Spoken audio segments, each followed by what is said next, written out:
Nous avions l'habitude de suivre notre père dans ses déplacements officiels, car il était député.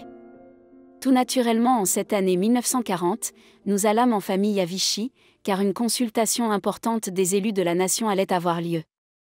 Ainsi en avait décidé un vieux militaire et son entourage. Les vacances commençaient, cette ville où venait de s'installer le gouvernement et les deux chambres, n'était pas faite pour les jeunes de mon âge. Des militaires en uniforme partout. Des hommes et des femmes portant chapeau, ombrelle, robe demi-longue. Bref, rien pour nous. Mais il fallait bien obéir. Le 10 juillet, nous attendions notre père que j'apercevais sortant avec un de ses collègues élus, de la réunion qui avait eu lieu dans la salle de l'opéra. Il vient à nous et plus tard nous dira « J'ai été élevé dans l'amour de la République, aujourd'hui, on veut la crucifier, je ne peux m'associer à ce geste assassin. » Pourquoi cette remarque ? Les élus nationaux des deux chambres avaient été convoqués pour répondre à une question adoptée à une majorité écrasante qui donnait tous les pouvoirs à un homme sans contrepartie.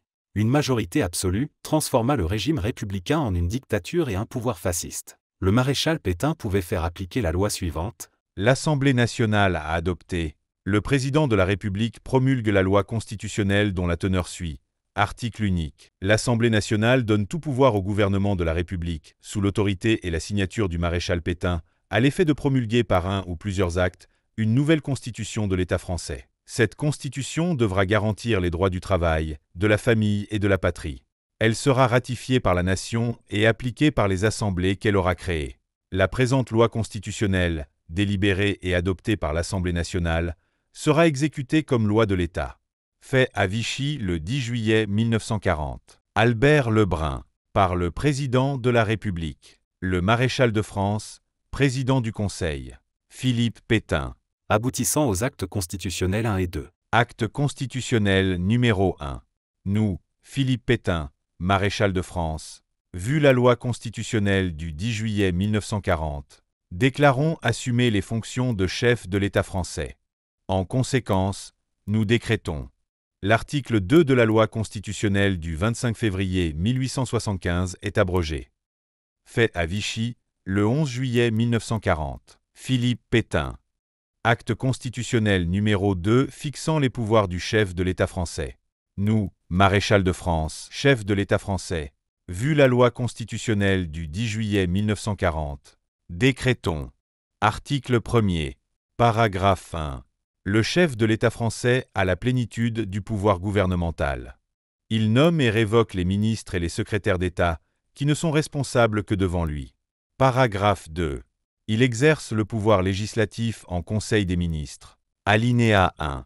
Jusqu'à la formation des nouvelles assemblées. Alinéa 2. Après cette formation, en cas de tension extérieure ou de crise intérieure grave, sur sa seule décision et dans la même forme. Dans les mêmes circonstances, il peut édicter toute disposition d'ordre budgétaire et fiscal. Paragraphe 3. Il promulgue les lois et assure leur exécution. Paragraphe 4. Il nomme à tous les emplois civils et militaires pour lesquels la loi n'a pas prévu d'autre mode de désignation. Paragraphe 5. Il dispose de la force armée. Paragraphe 6. Il a le droit de grâce et d'amnistie. Paragraphe 7. Les envoyés et ambassadeurs des puissances étrangères sont accrédités auprès de lui. Il négocie et ratifie les traités. Paragraphe 8. Il peut déclarer l'état de siège dans une ou plusieurs portions du territoire. Paragraphe 9. Il ne peut déclarer la guerre sans l'assentiment préalable des assemblées législatives. Alors une dictature s'établit en France, avec la complaisance de l'Allemagne nazie, avec qui le gouvernement va coopérer et obéir. Une dictature à caractère fasciste, rassemblant tous les personnages aux égos surdimensionnés, endormis par la doctrine dite du pacifisme chère à des écrivains de renom. Ces élus, incompétents souvent, dangereux toujours, incapables de réussir seuls, et ayant besoin d'être, vont apparaître, accompagnant le militaire. Fascinés par Hitler, Mussolini et Franco, les Laval, Doriot, Darnan, Alibert, Weygand, et les autres. Droite et gauche unies vont alors créer l'État français. L'Allemagne nazie peut alors superviser la France, accompagnée et souvent précédée à partir de janvier 1943 de la milice française à la triste réputation. Alors de toutes les régions françaises vont désormais s'élever les chants tristes des résistants français patriotes et républicains, bientôt suivis par les peuples opprimés d'Europe. Amis, entendu le vol noir des corbeaux sur nos plaines.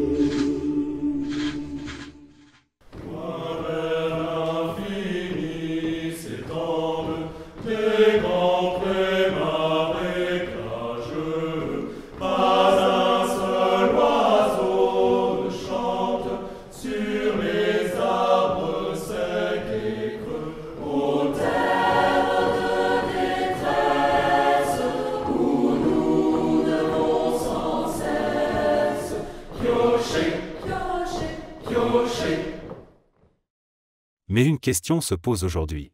Comment se fait-il que seuls 80 parlementaires aient eu la capacité d'analyser, d'étudier, de comprendre, de prendre une décision et d'agir sur les 549 votants?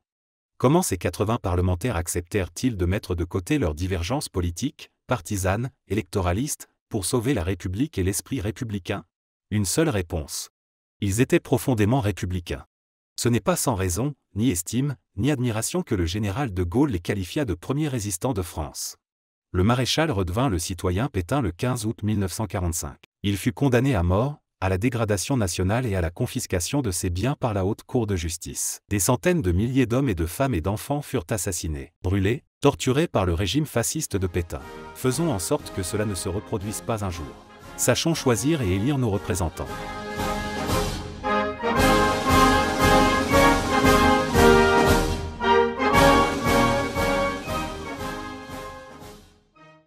N'oublions pas les passagers du Massilia. En effet, de nombreux parlementaires, pour des raisons diverses, n'étaient pas présents à Vichy le 10 juillet 1940 et n'ont donc pas pu participer au vote. Parmi eux, les 27 passagers du Massilia. Le 19 juin 1940, le gouvernement français, devant l'avance allemande, décide de partir à Alger et donc met à la disposition des parlementaires un paquebot. Le Massilia, sur ordre de Darlan, ministre de la Marine. Le bateau quitte le Verdon le 21 juin 1940 avec 27 parlementaires et leurs familles. Ces Français ont dit non à la défaite et ont décidé de résister et de créer un gouvernement de la République à Alger. Seuls partiront 27 parlementaires et une centaine de hauts fonctionnaires. Parmi les élus, Léon Blum, Édouard Daladier, Georges Mandel, Pierre Mendès France, Paul Reynaud et Jean Zay. Qualifiés de traîtres, déserteurs, ils sont arrêtés à Casablanca. Le 31 août, ils sont emprisonnés, accusés de trahison, et rapatriés en métropole. Mandel, Blum, Daladier et Reynaud sont internés au fort du Pourtalais dans les Pyrénées et traduits devant le tribunal militaire de Clermont-Ferrand pour désertion devant l'ennemi. Jean Zay, après avoir été condamné à la déportation et à la dégradation militaire, sera incarcéré au fort Saint-Nicolas à Marseille, puis à Riom, à partir de janvier 1941. Le 20 juin 1944, il sera emmené par la milice, conduit à Cussé en Allier sur le site des Malavaux, au Puy du Diable, pour y être massacré, jeté dans une crevasse, et abandonné.